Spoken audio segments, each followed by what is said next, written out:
നമസ്കാരം. പൊതുജനം കരുതിയ LSR എന്ന പരിപാടിയിലേക്ക് എല്ലാ പ്രേക്ഷകർക്കും സ്വാഗതം. കേരളത്തിലെ ഏറ്റവും വലിയ ജനകീയ വാർത്താ മണിക്കൂറിലേക്ക് നമ്മൾ കടക്കുന്നു. പ്രിയപ്പെട്ട പ്രേക്ഷകർക്ക് സ്വാഗതം.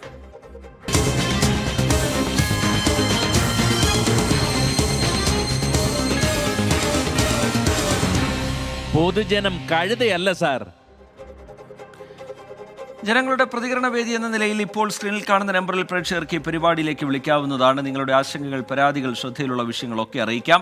അതിനുള്ള നമ്പർ ഇതാണ്: 048428300510. നിങ്ങളുടെ കൈവശം വാർത്തകളുണ്ടെങ്കിൽ അതുമായി ബന്ധപ്പെട്ട ദൃശ്യങ്ങൾ, ആ വാർത്തയുടെ ഒരു ചെറിയ കുറിപ്പ്, അത് നിങ്ങൾക്ക് വാട്സാപ്പിൽ അയക്കാം. അതിനുള്ള നമ്പർ ഇതാണ്: 6235 96 89 37. നമ്പർ ഒരിക്കൽ കൂടി: 6235 96 89 37. രാജ്യം ശ്രദ്ധാപൂർവം ഉറ്റുനോക്കിയ രണ്ട് സംസ്ഥാനങ്ങളിലെ തെരഞ്ഞെടുപ്പ് ഫലത്തിന്റെ വാർത്തയിലേക്ക് തന്നെയാണ് ആദ്യം നമ്മൾ കടക്കുന്നത്. എക്സിറ്റ് പോൾ പ്രവചനങ്ങളെ തള്ളി ഹരിയാനയിൽ മൂന്നാം വട്ടവും BJP അധികാരത്തിലേക്ക് എത്തുന്നു. നഗരഗ്രാമ വ്യത്യാസമില്ലാതെ BJP വലിയ മുന്നേറ്റം നടത്തിയപ്പോൾ ഭരണവിരുദ്ധ വികാരവും കർഷകരോഷവും തുണയാകുമെന്ന് പ്രതീക്ഷിച്ച കോൺഗ്രസിന് ശക്തി കേന്ദ്രങ്ങളിലടക്കം അടിപതറി. അതേസമയം ജമ്മുവിൽ പ്രത്യേക പദവി റദ്ദാക്കിയതിനു ശേഷമുള്ള ആദ്യ തെരഞ്ഞെടുപ്പിൽ നാഷണൽ കോൺഫറൻസ് കോൺഗ്രസ് സഖ്യം അധികാരം പിടിച്ചു.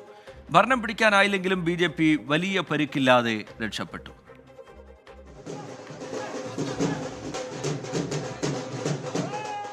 പ്രവചനങ്ങളും എക്സിറ്റ് പോളുകളും പാളി. ലോക്സഭാ തെരഞ്ഞെടുപ്പിന് ശേഷം രാജ്യം കാത്തിരുന്ന ആദ്യ നിയമസഭാ തെരഞ്ഞെടുപ്പുകളിൽ നടന്നത് കനത്ത പോരാട്ടം.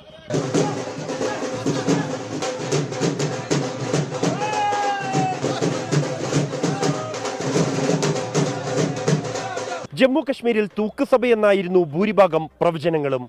ഇത് വിശ്വസിച്ച് ഭരണം പിടിക്കാൻ കുറുക്കുവഴി തേടിയ BJPക്ക് തിരിച്ചടിയാണ് തിരഞ്ഞെടുപ്പ് ഫലം. നാഷണൽ കോൺഫറൻസ് കോൺഗ്രസ് സഖ്യം ഭരണം പിടിക്കുമ്പോൾ മഞ്ഞു പൊതിയുന്ന കശ്മീരിൽ രാഷ്ട്രീയ ചൂട് ഇനിയുമേറും.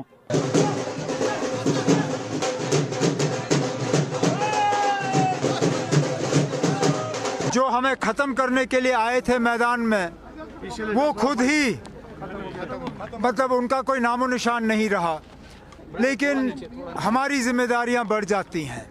ഭരണത്തിലെത്താനായില്ലെങ്കിലും ജമ്മുകശ്മീരിൽ BJPക്ക് വലിയ നഷ്ടമില്ല. ജമ്മു മേഖലയിൽ നില മെച്ചപ്പെടുത്തി.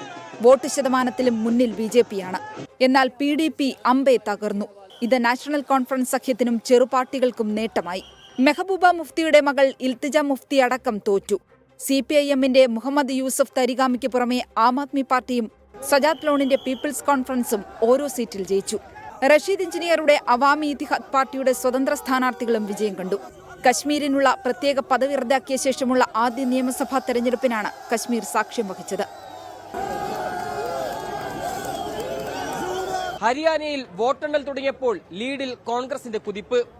കോൺഗ്രസ് കേന്ദ്രങ്ങളിൽ ആഘോഷത്തിന്റെ പകൽ പൂരം.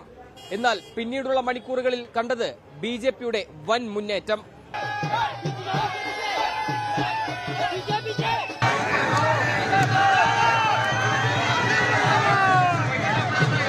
मैं हरियाणा की जनता का जहां दिल से धन्यवाद करता हूं, उनको प्रणाम करता हूं, वहीं आदरणीय प्रधानमंत्री जी के नेतृत्व में जो ये तीसरी बार हरियाणा की ऐतिहासिक जीत हुई है.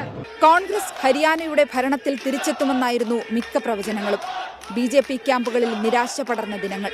എന്നാൽ ഹരിയാനയിൽ ഇതുവരെ നേടിയതിലെ ഏറ്റവും വലിയ വിജയം BJP സ്വന്തമാക്കി. ഭരണവിരുദ്ധ വികാരം ഉൾപ്പെടെ എണ്ണിപ്പറയാൻ പ്രതികൂല ഘടകങ്ങൾ പലതുണ്ടായിട്ടും അതെല്ലാം മറികടന്നു.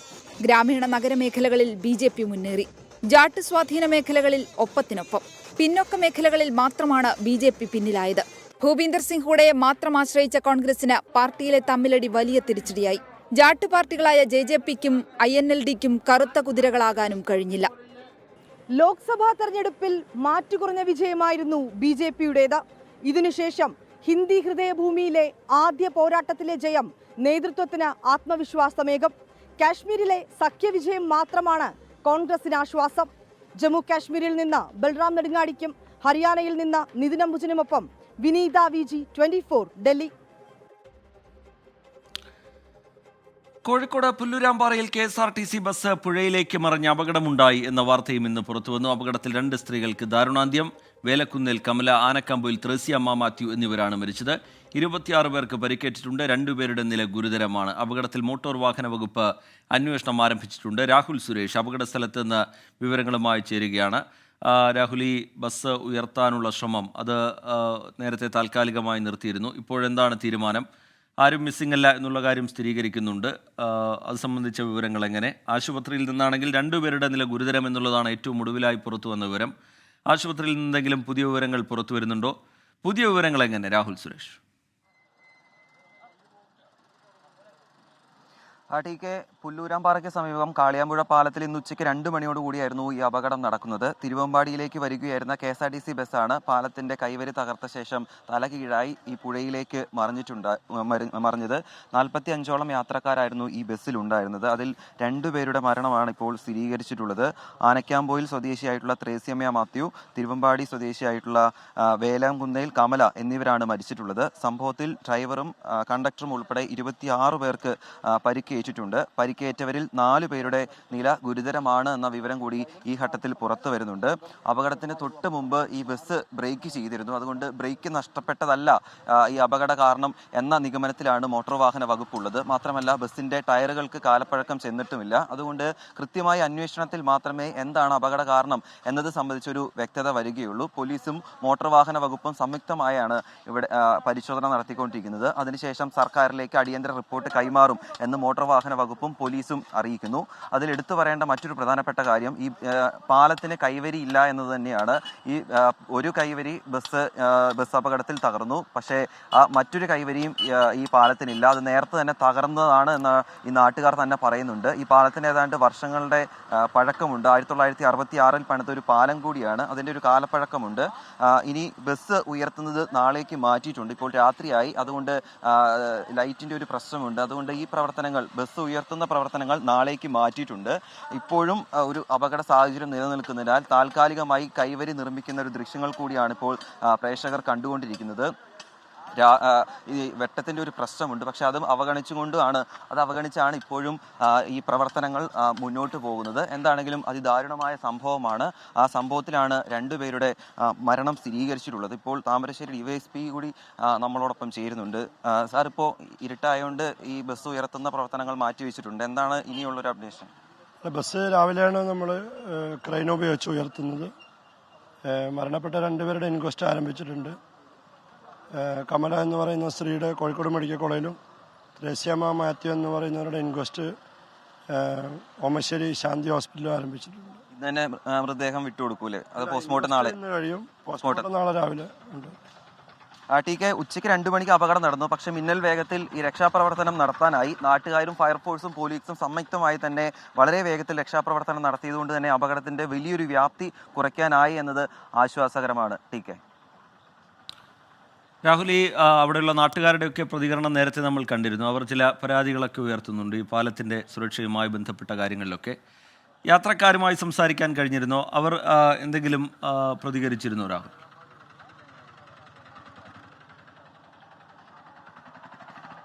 ടി കെ, നിലവിൽ യാത്രക്കാരുമായും ബസ് ഡ്രൈവറായും കണ്ടക്ടറായും സംസാരിക്കാൻ കഴിഞ്ഞിട്ടില്ല. കാരണം അവരൊരു അപകടത്തിന്റെ ആ ഒരു ഷോക്കിലാണ്. അതുകൊണ്ട് അവർക്ക് സംസാരിക്കാൻ കഴിഞ്ഞിട്ടില്ല. പക്ഷേ ചിലരുമായി പോലീസ് സംസാരിച്ചിട്ടുണ്ട്. അപ്പോൾ പോലീസിനോട് പറയുന്നതും മുമ്പ് നമ്മൾ സൂചിപ്പിച്ച കാര്യങ്ങൾ തന്നെയാണ്. അപകടത്തിന് തൊട്ട് മുമ്പ് ബ്രേക്ക് ചെയ്തതായി അവരും തിരിച്ചറിഞ്ഞിട്ടുണ്ട്. പക്ഷേ എങ്ങനെയാണ് ഈ അപകടം ഉണ്ടായത് എന്ന കാര്യത്തിലാണ് ഇനി കൂടുതൽ വ്യക്തത വരേണ്ടത്. അത് മോട്ടോർ വാഹന വകുപ്പിന്റെ നേതൃത്വത്തിൽ അന്വേഷണം നടത്തിയാൽ മാത്രമേ അത് വ്യക്തമാവുകയുള്ളൂ. പക്ഷേ നാട്ടുകാർ പറയുന്ന ഏറ്റവും പ്രധാനപ്പെട്ട കാര്യം, കൃത്യമായ ഒരു നല്ലൊരു കൈവരി ഉണ്ടായിരുന്നെങ്കിൽ ഈ ഒരു അപകടം ചിലപ്പോൾ ഉണ്ടാകില്ലായിരുന്നു എന്നാണ് പറയുന്നത്. കാരണം 1966 നിർമ്മിച്ച പാലമാണ്. പലതവണ നിവേദനത്തിലൂടെയും അല്ലാതെയൊക്കെ ഈ നാട്ടുകാർ ഈ പാലം പുനർനിർമ്മിക്കണമെന്ന ആവശ്യം അറിയിച്ചതാണ്. പക്ഷേ അപ്പോഴും ആ നിർദ്ദേശം, ആ ഒരു പരാതി അവർ അവഗണിച്ചിരുന്നു.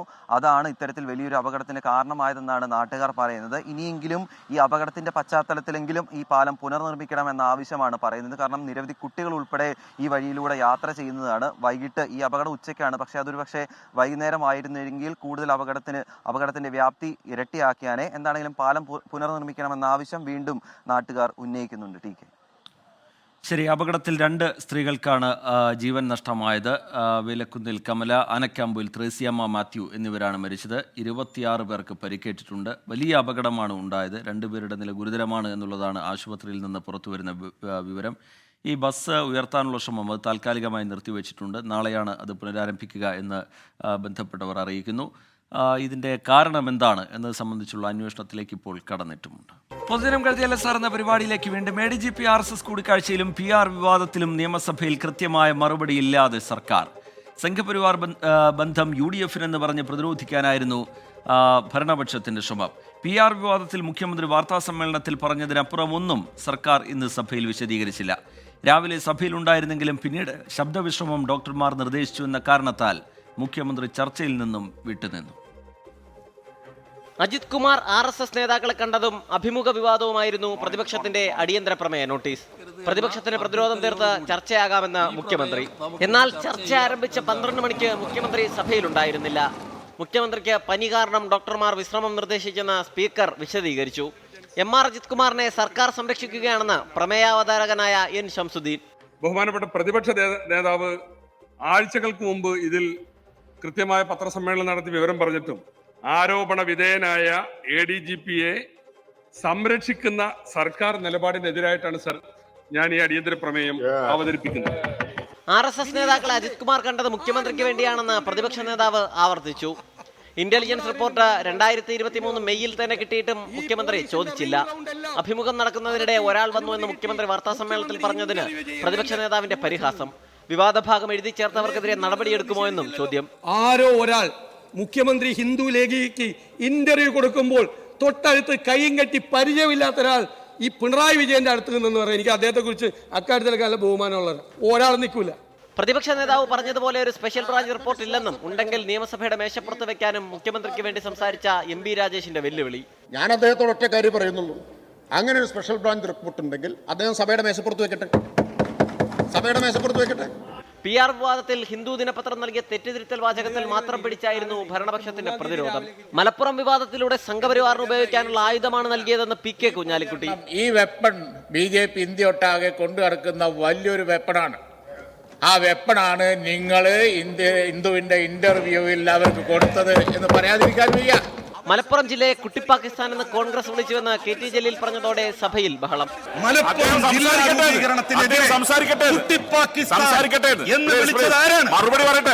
എന്തൊരു ഗാന്ധി നിന്ദയും നെഹ്റു നിന്ദയുമാണ് അങ്ങ് നടത്തിയത്. ഈ രാജ്യത്ത് വിഭജനം ഉണ്ടാകരുത് എന്ന് ആഗ്രഹിച്ച പാർട്ടിയാണ് കോൺഗ്രസ്. വാക്കൌട്ട് പ്രസംഗത്തിനിടെ ഭരണപക്ഷം ബഹളമുണ്ടാക്കിയതോടെ പ്രതിപക്ഷം സഭ ബഹിഷ്കരിച്ചു. ദുർബലമായ പ്രതിരോധങ്ങൾ മാത്രമായിരുന്നു സർക്കാരിനുണ്ടായിരുന്നത്. മുഖ്യമന്ത്രിയുടെ അഭാവവും ശ്രദ്ധിക്കപ്പെട്ടു. സർക്കാരിനെ പ്രതിരോധത്തിലാക്കാൻ പ്രതിപക്ഷം നിയമസഭയിൽ ഇനിയും കച്ചമുറുക്കുമെന്നുറപ്പ്. സലിം മാലിക്, 24, തിരുവനന്തപുരം. കൊച്ചി നഗരത്തിൽ ഗതാഗതക്കുരുക്കിന് മൂലം റോഡ് യാത്രക്കാർക്ക് പ്രതിസന്ധി സൃഷ്ടിക്കുന്നതിന് സമാനമാണ് ഫോർട്ട് കൊച്ചിയിൽ കാൽനട യാത്രക്കാർ അനുഭവിക്കുന്ന ദുരിതവും. CSML കരാറുകാർ നിർമ്മിച്ച വസ്തുക്കൾ ഫുട്പാത്തിൽ കിടക്കുന്നതോടെ റോഡിന്റെ ഇരുവശത്തുകൂടെ നടക്കാൻ കഴിയാത്ത സ്ഥിതിയാണ് എന്ന് നാട്ടുകാർ വലിയ രീതിയിൽ പരാതി ഉയർത്തുന്നു. വീതി കുറഞ്ഞ റോഡിൽ അപകടങ്ങൾ പതിവായതോടെ നാട്ടുകാരുടെ ഭാഗത്തുനിന്നും വലിയ പ്രതിഷേധമാണ് ഉയർന്നു വരുന്നത്.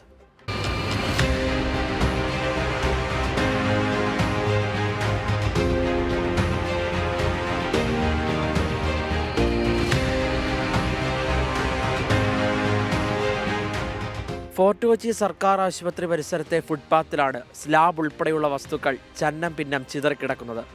ആശുപത്രിയിലെത്തുന്ന രോഗികളും സമീപത്തെ സ്കൂളിൽ വരുന്ന വിദ്യാർത്ഥികളുമടക്കം നിരവധി കാൽനട യാത്രക്കാർ ഉപയോഗിക്കേണ്ട ഫുട്പാത്താണിത്.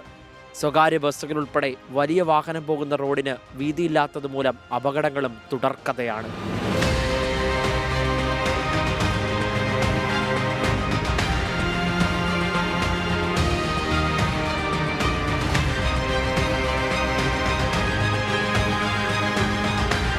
ഒമ്പത് മാസമായി ഇതിങ്ങനെ കിടക്കുന്നത്. തൊഴിലാളികൾ കുറവാണ്. CSML വർക്കാണ്, 2000 കോടിയുടെ വർക്കാണ് ചെയ്തേക്കുന്നത്. അപ്പോൾ ഈ നിർമ്മാണ പ്രവർത്തനം പെട്ടെന്ന് ചെയ്യേണ്ട ഈ പണിയെല്ലാം. കാരണം എത്ര ആൾക്കാർ ഈ റോട്ടിൽ കൂടെ പോകണമെന്നറിയോ? ഈ സ്കൂൾ പിള്ളേരും രോഗികളും പല ആൾക്കാരും ഈ നടപ്പാതയിൽ കൂടെ എങ്ങനെ കയറും? വാഹനങ്ങൾ വന്നു കഴിഞ്ഞാൽ കയറി എവിടെ പോയി നിൽക്കും? കാരണം ഈ സ്ലാബ് മൂടുന്നില്ല. സ്ലാബ് മൂടണ്ടേ? മൂടില്ലെങ്കിൽ പല സംഭവങ്ങളും ഇവിടെ നടക്കും. കൊച്ചിൻ സ്മാർട്ട് സിറ്റി മിഷൻ ലിമിറ്റഡിന്റെ പദ്ധതികൾ ഇഴഞ്ഞു നീങ്ങുന്നതാണ് ദുരിതത്തിന് പിന്നിൽ. ഒരു സ്ഥലത്ത് നിർമ്മാണം ആരംഭിച്ച് പൂർത്തിയാക്കാതെ മറ്റിടങ്ങളിൽ നിർമ്മാണം ആരംഭിക്കുന്നതാണ് പലപ്പോഴും ജോലികൾ ഇഴഞ്ഞു നീങ്ങാൻ കാരണം. ഫുട്പാത്തിൽ നിന്ന് നിർമ്മാണ സാമഗ്രികൾ നീക്കം ചെയ്ത് കാൽനട യാത്രക്കാർക്ക് സുഗമമായി യാത്ര ചെയ്യാൻ സൗകര്യമൊരുക്കണമെന്ന ആവശ്യമാണ് ഉയർന്നു വരുന്നത്. എൻ്റെ അതിൽ നോക്കണമെങ്കിൽ 6 മാസമായിട്ടുണ്ടാവും. ഇതിലാരും നടക്കല്ല ഈ സാധനം ഇങ്ങനെ ഇരിക്കുന്നുണ്ട്. അതേസമയം കരാറുകാരുമായി ബന്ധപ്പെട്ട പ്രശ്നങ്ങളാണ് പ്രതിസന്ധിക്ക് കാരണമെന്നും അത് പരിഹരിച്ച് അടുത്തയാഴ്ച ജോലികൾ ആരംഭിക്കുമെന്നാണ് CSML നൽകുന്ന വിശദീകരണം. ഫുട്പാത്ത് എന്ന വാക്കിന്റെ അർത്ഥം കാൽനട യാത്രക്കാർക്ക് സഞ്ചരിക്കാനുള്ള സ്ഥലം എന്നാണ്. എന്നാൽ ഫോർട്ട് കൊച്ചിയിലെ അവസ്ഥ നേരെ വിപരീതമാണ്. ഫുട്പാത്തിലൂടെ ആർക്കും നടക്കാൻ കഴിയില്ല. CSMLന്റെ അനാസ്ഥയാണ് ഇത്തരത്തിലുള്ള പ്രശ്നത്തിന് കാരണമെന്നാണ് നാട്ടുകാർ ഉന്നയിക്കുന്നത്. എത്രയും പെട്ടെന്ന് പ്രശ്നത്തിന് പരിഹാരം വേണമെന്നാണ് ഇവർ ആവശ്യപ്പെടുന്നത്. കൊച്ചിയിൽ നിന്നും വിഷ്ണു കച്ചേരിക്കൊപ്പം YS അഭിനന്ദ്, 24. പൊതുജനം കഴുതയല്ല സാർ. വർഷങ്ങളായി വേതന വർധനവില്ലാതെ ബുദ്ധിമുട്ടുകയാണ് സംസ്ഥാനത്തെ താൽക്കാലിക അധ്യാപകർ. എല്ലാ വർഷവും ചെറിയ തുക വർദ്ധിപ്പിച്ചിരുന്നെങ്കിലും 2021 മുതൽ അതും നിലച്ചു. ചെറിയ തുകയാണെങ്കിലും വർധനവ് പുനഃസ്ഥാപിക്കണം എന്നാണ് അധ്യാപകരുടെ ആവശ്യം. ജൂൺ മുതൽ ഫെബ്രുവരി വരെയാണ് താൽക്കാലിക അധ്യാപകരെ നിയമിക്കുന്നത്. സ്ഥിരം അധ്യാപകർ ചെയ്യുന്ന എല്ലാ ജോലിയും ഇവരും ചെയ്യണം. B.Ed ഉൾപ്പെടെയുള്ള ഉയർന്ന യോഗ്യതകൾ ഉള്ളവരാണ് താൽക്കാലിക അധ്യാപകരും. ഹയർ സെക്കൻഡറിക്കാർക്ക് 56,000 രൂപയാണ് അവരുടെ ബേസിക് സാലറി. ഞങ്ങൾക്ക് അതിൻ്റെ പകുതി പോലും കിട്ടുന്നില്ല. UP സെക്ഷനിലാണ്, പ്രൈമറിയിലൊക്കെ ആണെങ്കിൽ 36,000 ബേസിക് സാലറി ഉണ്ട്. പക്ഷേ ഞങ്ങൾക്കൊരു 18-20 കിട്ടിയാലായി. അത് ഡേയ്സിൻ്റെ അനുസരിച്ചാണ്. അത് ഹോളിഡേയ്സ് വന്നാൽ അതും പോയി, കിട്ടുന്നതും ഉണ്ടാവില്ല. അവരുടെ ചെയ്യുന്ന അതേ വർക്ക്സ് ഞങ്ങൾ ചെയ്യുന്നുണ്ട്. ഓഗസ്റ്റ് 15 പോലെയുള്ള ദിവസം അതിലൊക്കെ ഞങ്ങൾ പോകുന്നുമുണ്ട്. പക്ഷേ ഞങ്ങൾക്കതിൽ കിട്ടാറില്ല. അവധി ദിനങ്ങൾ ഒഴിവാക്കിയാൽ ഒരു മാസം പരമാവധി 15 ദിവസമാണ് വേതനം ലഭിക്കുക. ഓണം, ക്രിസ്തുമസ്, വേനലവധി എന്നീ സമയങ്ങളിൽ ജോലിയുമില്ല, വേതനവുമില്ല. കോവിഡ് വരെ ഞങ്ങൾക്ക് ചെറിയൊരു എമൗണ്ട് ഇൻക്രിമെൻറ്റ് ലഭിച്ചിരുന്നു. അതിനുശേഷമുള്ള പേ റിവിഷൻ 2021 ആ പേ റിവിഷനിലെ 30 രൂപ മാത്രമാണ് കൂട്ടി തന്നത്. ശരിക്ക് 1200 എന്നുള്ളത് 2400 അടുത്ത് കിട്ടേണ്ടത് 30 രൂപ മാത്രമേ കൂട്ടി തന്നിട്ടുള്ളൂ. ഇപ്പോൾ ഏകദേശം ഞങ്ങൾക്ക് 8 വർഷത്തിനുള്ളിൽ 255 രൂപ, വളരെ തുച്ഛമായിട്ടുള്ള ഒരു എമൗണ്ട് മാത്രമേ കിട്ടിയിട്ടുള്ളൂ. സംസ്ഥാനത്തെ ഭൂരിഭാഗം താൽക്കാലിക അധ്യാപകരും 10 മുതൽ 15 വർഷം വരെയായി സ്കൂളുകളിൽ ജോലി ചെയ്യുന്നവരാണ്. പക്ഷേ വേതനം വർദ്ധിപ്പിക്കാത്തതാണ് ബുദ്ധിമുട്ട് സൃഷ്ടിക്കുന്നത്. വിലവർധനവ് വളരെ രൂക്ഷമാവുകയും അതേസമയം വരുമാനം അതിനനുസരിച്ച് ഉയരാതിരിക്കുകയും ചെയ്യുമ്പോഴുണ്ടാകുന്ന പ്രതിസന്ധി വളരെ ഭീകരമാണ്. ഞങ്ങൾ സർക്കാരിന്, മുഖ്യമന്ത്രിക്കും പിന്നെ ഫിനാൻസ് മിനിസ്റ്റർക്കും പിന്നെ റിയാസ് സാറിനൊക്കെ കൊടുത്തിട്ടുണ്ട്. അപ്പോൾ അനുഭാവപൂർണ്ണ ഒരു പരിഗണന ലഭിക്കുന്നുള്ള പ്രതീക്ഷയോടെയാണ് ഞങ്ങൾ നിൽക്കുന്നത്. ജീവിത ചെലവ് വർദ്ധിക്കുന്നതനുസരിച്ച് ഓരോ വർഷവും വേതനം വർദ്ധിപ്പിക്കണമെന്നാണ് UDF സർക്കാരിൻ്റെ അവസാന സമയത്ത് പുറത്തിറക്കിയ ഉത്തരവിൽ പറയുന്നത്. 2021 വരെ ഇത് നടപ്പാക്കിയെങ്കിലും പിന്നീട് ഉണ്ടായില്ല എന്ന് അധ്യാപകർ തന്നെ പറയുന്നു. ഓരോ വർഷവുമുള്ള വേതന വർധനവ് പുനഃസ്ഥാപിക്കണമെന്നാണ് സംസ്ഥാനത്തെ താൽക്കാലിക അധ്യാപകരുടെ ആവശ്യം. രാഹുൽ സുരേഷ്, 24, കോഴിക്കോട്. പൊതുജനം കഴുതയല്ല സാർ. വളരെ വേദനാജനകമായ ഒരു വാർത്ത ഇപ്പോൾ പുറത്തു വരുന്നുണ്ട്. തമിഴ്നാട് തിരുപ്പൂരിൽ അനധികൃത പടക്ക നിർമ്മാണശാലയിൽ വൻ സ്ഫോടനം. 9 മാസം പ്രായമായ കുഞ്ഞുൾപ്പെടെ 3 പേർ മരിച്ചു. സമീപത്തെ 2 വീടുകൾ പൂർണ്ണമായി നശിച്ചിട്ടുണ്ട്. മുഹമ്മദ് റഹീസ് വിവരങ്ങളുമായി ചേരുന്നുണ്ട് ചെന്നൈയിൽ നിന്ന്. റഹീസ്, എന്താണ് ഇതുമായി ബന്ധപ്പെട്ട് ലഭ്യമാകുന്ന വിവരം? എന്താണ് ഈ അപകടത്തിൻ്റെ കാരണമെന്നാണ് ഈ ഘട്ടത്തിൽ മനസ്സിലാക്കുന്നത്? തമിഴ്നാട്ടിലാണെങ്കിൽ കുറച്ച് നാളുകൾക്ക് മുമ്പും ഈ സമാനമായ രീതിയിലുള്ള അപകടങ്ങൾ നടക്കുന്നുണ്ട്. ആ ഘട്ടത്തിൽ ഈ അനധികൃത പ്രവർത്തനത്തിനെതിരെ പരിശോധന, നടപടി, സർട്ടിഫിക്കറ്റ് പരിശോധന എന്നൊക്കെ പറഞ്ഞ കാര്യങ്ങൾ നടക്കുന്നുണ്ടെങ്കിലും ഈ ദുരന്തങ്ങൾ ഇങ്ങനെ ആവർത്തിക്കുന്നു. വിവരങ്ങൾ എന്താണ് മുഹമ്മദ് റഹീസ്? ടി കെ പറഞ്ഞു നിർത്തിയെടുത്ത് തന്നെയാണ് ഈ സംഭവവുമായി ബന്ധപ്പെട്ടുള്ള ഏറ്റവും പ്രധാനപ്പെട്ട ഒരു കാര്യം. ഈ സ്ഫോടനം, അനധികൃതമായി ഈ പടക്കം നിർമ്മിച്ചു കൊണ്ടിരുന്നത് ശരവണകുമാർ എന്ന് പറയുന്ന ആളാണ്. അയാളുടെ ഒരു ബന്ധുവിന്റെ വീടാണ് ഈ പറയുന്ന ഈ തിരുപ്പൂരിൽ ഉള്ളത്. തിരുപ്പൂർ പൊന്നമ്മാൾ നഗർ എന്ന സ്ഥലത്തുള്ളത്. ഇയാൾ നേരത്തെ 2023 ഡിസംബർ വരെ അനധികൃതമായി 2023 ഡിസംബർ വരെ ഇദ്ദേഹത്തിന് ഒരു പടക്ക നിർമ്മാണശാല ഉണ്ടായിരുന്നു. അതിന് ലൈസൻസ് ഉണ്ടായിരുന്നു. ശേഷം ചില സുരക്ഷാ പ്രശ്നങ്ങൾ കാണിച്ച് സർക്കാർ ഈ ലൈസൻസ് റദ്ദു ചെയ്തു. അതിനുശേഷം കഴിഞ്ഞ ഒരു വർഷത്തോളം, ഇപ്പോൾ അദ്ദേഹം 1 വർഷത്തോളമായിട്ട് ഈ പൊന്നമ്മാൾ നഗറിലെ ഈ ബന്ധുവീട്ടിൽ വെച്ച് പടക്കം ഉണ്ടാക്കി വിൽക്കുന്നയാളാണ്. അതായത് കഴിഞ്ഞ 9-10 മാസമായി ഇയാൾ അനധികൃതമായി പടക്കം ഉണ്ടാക്കി വിറ്റുകൊണ്ടിരിക്കുകയാണ്. അപ്പോൾ അങ്ങനെ വിൽപ്പന നടത്തുന്നതിനിടയിൽ ഇന്നൊരു ക്ഷേത്രത്തില് ഇദ്ദേഹത്തിന് പടക്കം നൽകേണ്ടിയിരുന്നു. അപ്പോൾ കുറെ ഓർഡറുകൾ നിർമ്മിക്കുന്നതിനിടയിലാണ് ഈ അപകടം ഉണ്ടായതെന്നാണ് ഇപ്പോൾ പുറത്തു വരുന്നത്. ഏറ്റവും ഏറ്റവും വേദനാജനകമായ കാര്യം ഈ സംഭവവുമായി ബന്ധപ്പെട്ട് 9 വയസ്സുകാരി ഉൾപ്പെടെ 3 പേർ മരിച്ചിട്ടുണ്ട് എന്നതാണ്. ക്ഷമിക്കണം, 9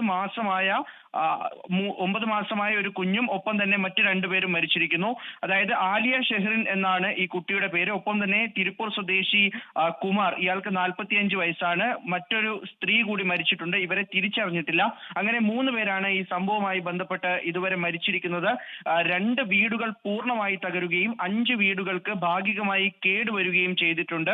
അപ്പോൾ ഇത്തരത്തിൽ അനധികൃതമായി പടക്ക നിർമ്മാണം നടത്തിക്കൊണ്ടിരുന്ന ഒരു വീട്ടിൽ ഏറ്റവും ശ്രദ്ധിക്കേണ്ടത്, ഇതൊരു പടക്ക നിർമ്മാണശാലയല്ല, അതിനുവേണ്ടി നിശ്ചയിച്ചിട്ടുള്ള സ്ഥലമല്ല, മറിച്ച് ആളുകൾ തിങ്ങിപ്പാർക്കുന്ന ഒരു സ്ഥലമാണ്. അവിടെ 2-3 നിലയിലായി ഒരുപാട് കുടുംബങ്ങൾ കഴിയുന്ന ഒരിടത്ത് വെച്ചിട്ടാണ് കഴിഞ്ഞ 10 മാസത്തിലേറെയായി ഇയാൾ പടക്ക നിർമ്മാണം നടത്തിക്കൊണ്ടിരിക്കുന്നത്. അങ്ങനെ ഇന്ന് വൈകിട്ടോടെയാണ് ഇത്തരത്തിലൊരു സ്ഫോടനം ഉണ്ടാകുന്നതും 3 പേർ മരിക്കുന്നതും. സംഭവ സ്ഥലത്ത് കൊണ്ട് നിൽക്കുകയായിരുന്നു.